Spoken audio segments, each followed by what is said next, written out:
بسم الله الرحمن الرحيم. الحمد لله الذي وفقنا للإسلام وهدانا للإيمان وأنعمنا بنعمة القرآن وقدر لنا الخير والسعادة والفوز والفلاح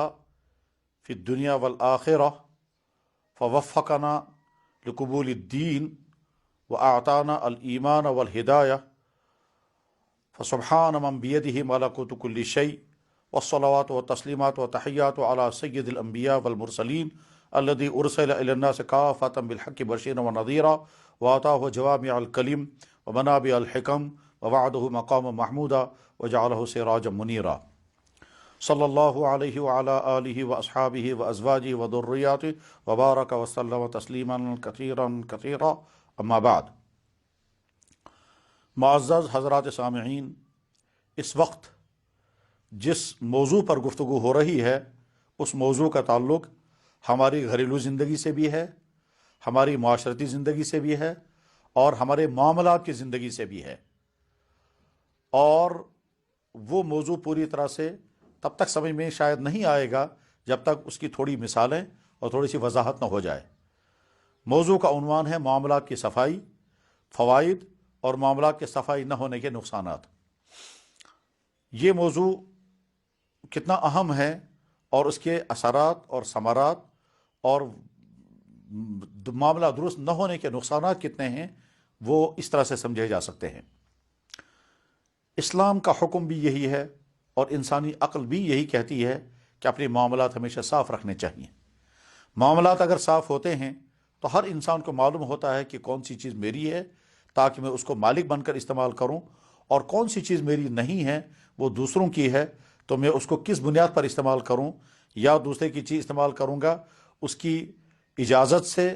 بغیر کسی معاوضے کے، یا دوسرے کی چیز استعمال کروں گا اس کی اجازت سے اور معاوضے کی بنیاد پر، اور یا دوسری کی کوئی چیز استعمال ہی نہیں کرنی ہے۔ لیکن ظاہر ہے یہ سارا تبھی ہوگا کہ جب انسان کو معلوم ہو کہ میری کون سی چیز میری ہے اور کون سی چیز دوسرے کی ہے۔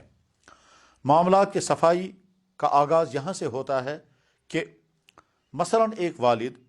بزنس کر رہا ہے اور وہ اپنی آمدنی سے اپنے گھر کا چلا رہا ہے، اس کے بعد اس کا بیٹا پڑھ لکھ کر کے جب وہ روزگار کمانے کے لیے نکلا تو اس نے بھی اپنے باپ کے اسی بزنس میں اپنے آپ کو شامل کر لیا۔ اب بیٹے نے نہ یہ طے کیا کہ میں باپ کے بزنس میں شامل ہو رہا ہوں تو میری حیثیت کیا ہے، اور نہ باپ نے یہ طے کیا کہ اس بیٹے کی حیثیت کیا ہے۔ اب یہ بیٹا سال ہر سال تک باپ کے اس کام کے ساتھ شریک ہوتا رہا۔ اخیر میں جب باپ دنیا سے رخصت ہو گیا اور یہ پراپرٹی جب تقسیم ہوگی تو ظاہر ہے اس بھائی کو بھی اس بزنس میں سے حصہ لینا ہے جو بھائی اس بزنس میں شامل تھا ہی نہیں، اور یہ بھائی جو باپ کے ساتھ 10-20 سال تک کام کرتا رہا ہے اس کو بھی اس میں سے حصہ لینا ہے۔ اب اگر یہ بھائی کہتا ہے کہ میں نے جو 10-20 سال تک کام کیا ہے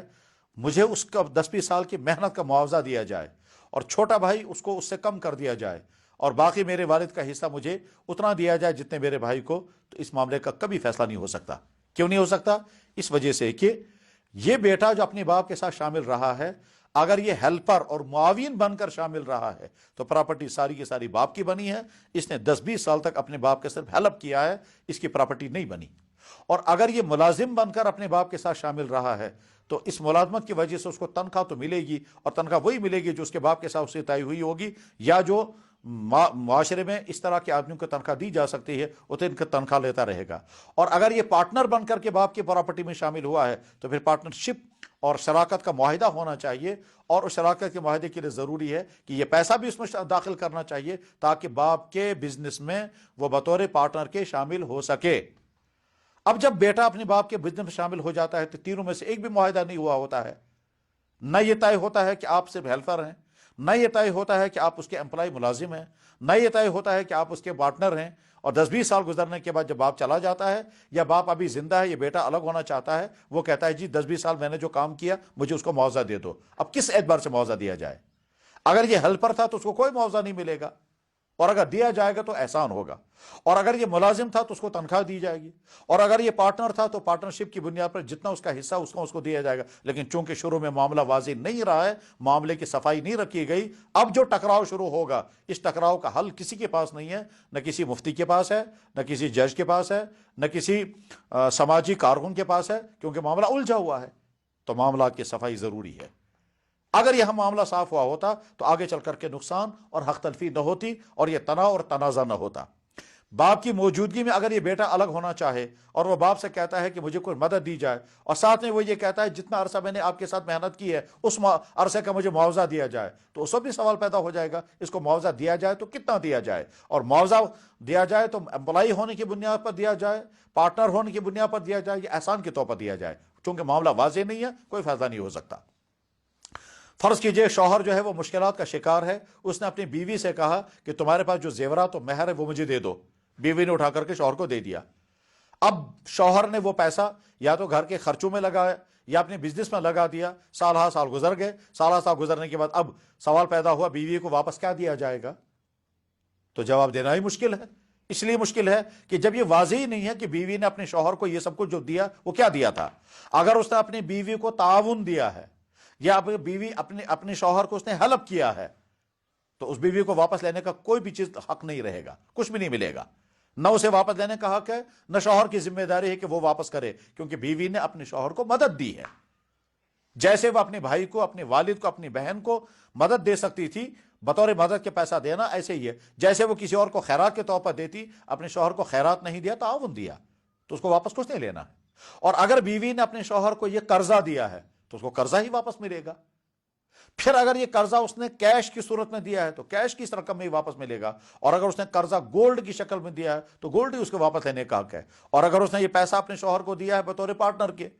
تو شوہر نے جس چیز میں بھی یہ پیسہ اس کا لگایا ہے تو اس کو وہاں دکھانا پڑے گا کہ میرا اپنا پیسہ کتنا ہے اور بیوی کا دیا ہوا پیسہ کتنا میں نے اس میں لگایا اور اپنی محنت کتنی ہے، اور بیوی کے پارٹنرشپ کی بنیاد پر اس کو جو آمدنی ہے اس آمدنی کے نفع میں سے مجھے کتنا دینا ہے، یہ ساری چیزیں کلیئر ہونا ضروری ہے۔ چونکہ ہمارے معاشرے میں یہ عام طور پر کلیئر نہیں ہوتا ہے، اس لیے آگے چل کر کے تناؤ اور نزاع ہوتا ہے، تو نہ کوئی مفتی فیصلہ کر پاتا ہے، نہ کوئی قانون کا ماہر اس کا فیصلہ کر سکتا ہے، نہ کوئی برادری پنچ والا، کوئی پنچایت والا کو اس کا فیصلہ کر سکتا ہے، کیونکہ معاملہ واضح ہے نہیں۔ اسی طرح سے مثلا باپ کی وفات ہو گئی، اب بڑا بھائی جو ہے وہ گھر چلا رہا ہے، چھوٹا بھائی جو ہے وہ کالج میں پڑھ رہا ہے، سکول میں پڑھ رہا ہے، بڑا بھائی گھر چلا رہا ہے باپ کی آمدنی سے اور محنت بھی کر رہا ہے، چھوٹا بھائی جو ہے اس بڑے بھائی نے بڑی محنت کے بعد پھر بہت سارا مال بڑھایا اور گھر بھی چلایا۔ آگے چل کر کے جب چھوٹا بھائی بڑا ہو گیا، بالغ ہو گیا، اب باپ کی پراپرٹی تقسیم کرنی ہے تو یہ پتہ ہی نہیں ہے باپ کی پراپرٹی کتنی ہے۔ کیوں؟ اس لیے کہ بڑے بھائی نے محنت کر کے اس باپ کی پراپرٹی میں اضافہ کیا۔ اب یہ جو اضافہ کیا ہے یہ اضافہ کتنا ہوا کچھ پتہ نہیں۔ اب آگے چل کر اگر اس بڑے بھائی کو جو اس نے باپ کے بزنس میں ہی کام جاری رکھا اور اضافہ کیا ہے تو جو واضح کرنا چاہیے تھا، تو شریعت اس وقت یہ کہتی ہے کہ جو ہی باپ کی وفات ہو گئی تمہیں اسی وقت اپنی پراپرٹی تقسیم کر دینی چاہیے تھی اور ہر ایک کا حصہ متعین ہو جاتا۔ اس کے بعد تم آگے محنت کرتے تو تمہیں معلوم رہتا کہ میری محنت کیا ہے۔ غرض یہ کہ معاملات کی صفائی نہ ہونے کا نقصان یہ ہے، گھروں میں جھگڑے، اولاد اور والدینوں میں جھگڑے، بھائیوں اور بھائیوں میں جھگڑے، شوہروں اور بیویوں میں جھگڑے، بہنوں اور بہنوں میں جھگڑے، ملازم اور افسروں میں جھگڑے، گھر کے مالکوں اور گھر کے ماتحتوں میں جھگڑے ہیں۔ یہ معاملہ کے واضح نہ ہونے کا نتیجہ ہے۔ ایک آسان سی مثال سمجھی جا سکتی ہے۔ فرض کیجئے ایک شخص نے مجھ سے کہا قلم دے دیجئے، اور میں نے ان کو قلم دے دیا، یا تو یہ صرف استعمال کرنے کے لیے دیا ہے، وہ استعمال کر کے ذمہ دار ہے کہ قلم واپس کر دے، کیونکہ اس کے پاس یہ امانت ہے اور یہ واپس کرنا ضروری ہے۔ اور اگر میں نے یہ قلم ان کو دیا ہے بطور ہدیے، بطور گفٹ کے، تو ان کو واپس نہیں کرنا ہے، مجھے واپس بھی لینے کا حق نہیں ہے۔ اور اگر میں نے یہ قلم دیا ہے بطور کرائے کے، تو اس کو استعمال بھی کرنا اور کرایہ بھی دینا پڑے گا۔ دیتے وقت اور لیتے وقت ہم نے کلیئر کیا نہیں۔ جب کلیئر کیا نہیں، مان لیجئے لینے والے نے سمجھا مجھے بطور گفٹ کے مل گیا، اس نے جیب میں رکھ لیا، دینے والے نے سمجھا یہ مجھے واپس ملے گا لیکن اسے واپس دیا نہیں، تو اپنے ذہن میں کوئی چیز رکھ کر کے پھر معاملہ آگے کرنا، اس کی وجہ سے الجھاؤ ہوتا ہے، اس کی وجہ سے حق تلفیاں ہوتی ہیں، پھر وہ جھگڑے ہوتے ہیں جن جھگڑوں کا کبھی کوئی حل نہیں نکلتا۔ ہمارے یہاں کشمیر کے سماج میں تقریباً 90-95% بلکہ ہو سکتا ہے 99% گھروں کا معاملہ یہی ہے کہ معاملات وہاں صاف نہیں ہیں، اولادوں اور والدین کے معاملات صاف نہیں ہیں، بھائیوں اور بھائیوں کے معاملات صاف نہیں ہیں، اور آگے جا کر جب تقسیمیں ہوتی ہیں تو وہ نزاعات ہوتے ہیں، ایسے ٹکراؤ ہوتے ہیں، بلکہ بعض جگہ تو لوگ ایک دوسرے کے خون کے پیاسے ہو جاتے ہیں، پھر عدالتوں کے مقدمات بعد میں پھنس جاتے ہیں، پھر برادریوں کے فیصلے کرنے والوں کے حق تلفیاں ہوتی ہیں، پھر مفتیوں کو بلایا جاتا ہے اور مفتی بیچارے پریشان ہو کر سمجھ نہیں پاتے ہیں اس میں فیصلہ کیسے کریں گے، وجہ معاملات کا صاف نہ ہونا۔ اس لیے ہر مرحلے پر اپنے معاملے کو صاف رکھنا چاہیے. نکاح ہوا، آپ نے اپنی بیوی کو مہر کے علاوہ کچھ اور دیا اور یہ بتایا ہی نہیں یہ کیا چیز ہے، یا تو یہ آپ کی طرف سے گفٹ ہے تو پھر آپ واپس نہیں لے سکتے، یا آپ کی طرف سے امانت ہے اور عاریت ہے تو بیوی کو بھی سمجھنا ہے کہ یہ چیزیں مجھے بطور عاریت کے دی گئی، مجھے واپس کرنی ہے. شوہر کو سمجھنا ہے کہ میری اس کے پاس چیزیں ہیں امانت کے طور پر ہیں، یہ مجھے واپس لینے کا حق ہے. لیکن نکاح کی مجلس میں جب اس کو واضح نہیں کیا گیا کہ مہر کے علاوہ جو کچھ ہم دے رہے ہیں یہ بطور ہدیے کے دے رہے ہیں یا بطور عاریت استعمال کے دے رہے ہیں، اگر بطور عاریت بطور استعمال کے دے رہے ہیں، لڑکی والوں کو بھی معلوم ہونا چاہیے، شوہر والوں کو بھی معلوم ہونا چاہیے، تاکہ واپس لینے اور واپس دینے میں کوئی نزاع نہ ہو. اور اگر دیتے وقت اور لیتے وقت نیت واضح یہ ہے کہ ہماری طرف سے ہدیہ ہے، گفٹ ہے، اور لڑکی لینے والوں کو بھی معلوم ہے، تو پھر بعد میں دینے والے کو لالچ نہیں کرنا چاہیے کہ مجھے واپس ملے گا، اور لینے والوں کی بھی ذمہ داریوں کو واپس کریں. لیکن ہمارے ہاں بے شمار میاں بیوی میں یہی جھگڑے چلتے ہیں. کیا صاحب، شوہر چاہتا ہے وہ چیزیں مجھے واپس ملیں، بیوی کہتی ہے واپس کی ملے گی. بیوی اس کو گفٹ کے کھاتے میں ڈالتی ہے اور شوہر جو ہے وہ اس کو عاریت کے کھاتے میں ڈالتا ہے. اور یہاں کشمیر میں لفظ تھان بنا رکھا ہے جس تھان کے کوئی معنی ہی نہیں نکلتے ہیں. نہ کوئی مفتی بتا سکتا ہے یہ ہے کیا، اس کے معنی کیا ہیں، اور نہ کوئی جج بتا سکتا ہے، نہ کوئی قانون ہے، نہ کسی قانون میں اس کے کوئی دفعہ ہے، نہ اس کے لیے کوئی فقہی ضابطہ ہے، نہ کہیں حدیث میں اس کا تذکرہ ہے. معاملات صاف نہ رکھنے کے آگے نقصانات ہوتے ہیں. ہم نے کتنے رشتے برباد ہوتے ہوئے دیکھے ہیں محض اس بنا پر کہ صاحب سونے پر جھگڑا ہو گیا، شوہر کہتا ہے مجھے واپس کر دو کیونکہ میں نے تم کو صرف استعمال کے لیے دیا تھا. بیوی کہتی ہے واپس کیوں کرنا ہے، اگر تم نے استعمال کے دیا تھا تو نکاح کے مجلس میں کیوں نہیں بولا تھا، ہم لیتے ہی نہیں اس وقت. اسی پر جھگڑا چل رہا ہے. اپنے معاملات کو صاف رکھنا بہت زیادہ ضروری ہے، اور اس کے لیے اپنے معاملات کو صاف رکھنا بہت زیادہ ضروری ہے، اور اس کے لیے کسی شریعت جاننے والے سے قدم قدم پر رہنمائی لینا ضروری ہے. جب آپ اپنے بچے کو اپنے ساتھ بزنس میں شامل کر رہے ہیں اسی وقت اس کے ساتھ فیصلہ کر لیجئے کہ تم ملازم ہو یا ہیلپر ہو یا پارٹنر ہو. اگر پارٹنر ہو تو پارٹنر بننے کے لیے شرعاً پیسہ داخل کرنا ضروری ہے. تمہارے پاس پیسہ نہیں ہے، میں تمہیں بطور قرض کے پیسہ دیتا ہوں، یہ پیسہ تم بزنس میں ڈال دو میرے ساتھ بزنس میں، اور باپ کی طرف سے بیٹے پر قرضہ رہے گا. یا باپ اپنے بیٹے کو ہیلپ کرے، میں تمہیں یہ پیسہ دے رہا ہوں باپ ہونے کے ناطے، یہ بزنس پر ڈال دو، تو بیٹا پیسہ لے کر پھر واپس اسی کی دکان میں داخل کرے گا. تو اب بیٹا اس بزنس کا پارٹنر بن گیا. پرسنٹیج آپ خود طے کر لیں، 10% ہے، 20% ہے، 50% ہے، جو بھی پرسنٹیج. تو گیا بیٹے کو بھی معلوم ہے میں اس کاروبار میں اگر شامل ہوں تو میری حیثیت کیا ہے. لیکن جب آپ نے کہا کہ جناب بہت ملازمت تم نے ڈھونڈی، ملازمت تو ملتی نہیں، لہذا چلو تم بھی دکان میں بیٹھا کرو. اب بیچارہ آگے وہ دکان میں بیٹھ گیا، وہ سیکھ رہا ہے کام، 20 سال تک محنت کی، آگے کچھ بھی پتا نہیں میری حیثیت کیا ہے. میں یہاں کتنے ہی ایسے جھگڑوں کو جانتا ہوں جن جھگڑوں کا کوئی حل نہیں نکل پایا، اور اگر حل نکالا گیا تو اس میں ظلم شامل رہا. وجہ اس کی کہ معاملہ صاف نہیں تھے اور حقیقی فیصلہ ہو ہی نہیں سکتا ہے. مثلا ایک باپ ہے، اس کا ایک بیٹا ہے اور ایک بیٹی ہے. باپ بزنس کر رہا ہے، بیٹا جو ہے وہ کالج یا یونیورسٹی میں پڑھ رہا ہے، پڑھ کر کے وہ فارغ ہو گیا. باپ کا بزنس بہت اعلیٰ پیمانے کا ہے، بلکہ اس کی انڈسٹری چل رہی ہے،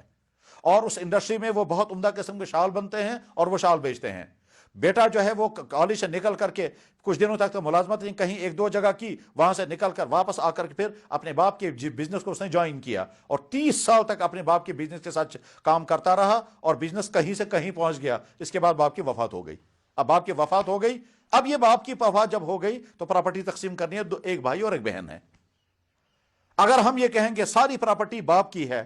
اور 2 آنے بیٹے کو ملیں گے، 1 آنا بیٹی کو ملے گا، تو بیٹا یہ کہتا ہے کہ میری 30 سال کی محنت کا مجھے کیا معاوضہ ملا.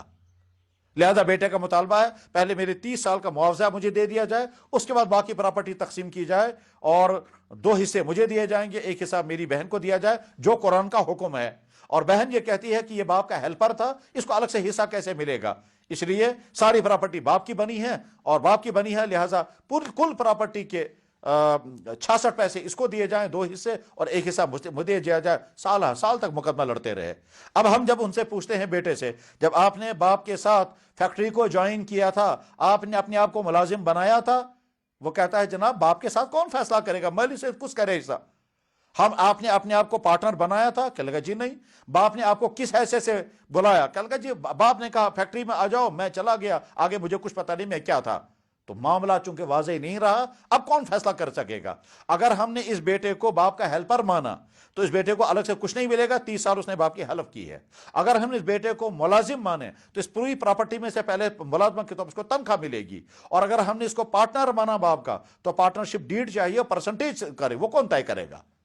اسی طرح غرض ہے کہ ایک دو مثالیں میں نے عرض کی ہیں، اس سے سمجھا جا سکتا ہے کہ آگے اس طرح کے معاملات میں ہوتا کیا ہے۔ اور بعض دفعہ والدین اس طرح کے معاملات کو واضح نہیں کرتے ہیں اور اپنی اولادوں کے لیے زہر بو کر کے جاتے ہیں، وہ زندگی بھر لڑتے رہتے ہیں۔ کیوں صاحب؟ ایک کہتا ہے میرا حق اتنا ہے، دوسرے کہتا ہے میرا حق اتنا ہے، اور وجہ ہوتی ہے معاملہ واضح نہیں رکھا گیا ہے۔ ایک بیٹا دکانداری کر رہا ہے، دوسرا بیٹا ملازمت کر رہا ہے، دکانداری کے ذریعے سے گھر چل رہا ہے، ملازمت کر رہا ہے اور وہاں سے تنخواہ کر کے گھر میں دی جا رہی ہے، ٹھیک۔ آگے چل کر کے باپ کی وفات ہو گئی، اب دکاندار کہتا ہے ملازم بھائی نے جتنا کمایا اس کا جو جی پی فنڈ ہے اس میں میرا حق ہے،